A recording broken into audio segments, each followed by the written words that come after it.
রাসূল সাল্লাল্লাহু আলাইহি ওয়াসাল্লাম এক হাদিসের মধ্যে বলছেন, মুসলমান মুসলমান হলো ভাই।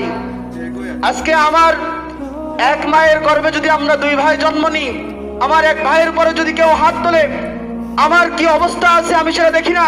আমার ভাইয়ের পরে কেন হাত তুললো, আমি লাফ দিয়ে পড়ি।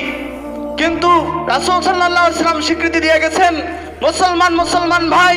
আজকে আমার ভাইকে ফিলিস্তিনের মধ্যে শহীদ করে দেওয়া হচ্ছে, বুলেটের বোমা দিয়ে তার বুককে ঝাঁঝরা করে দেওয়া হচ্ছে।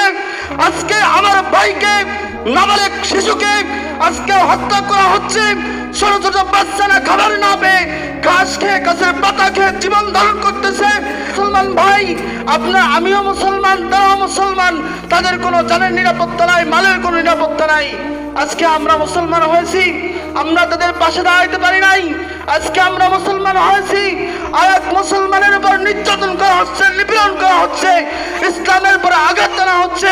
এমনকি মুসলিম উম্মাহর যে প্রথম কিবলা ছিল, সেই কিবলাকে ভেঙে দেওয়া হচ্ছে।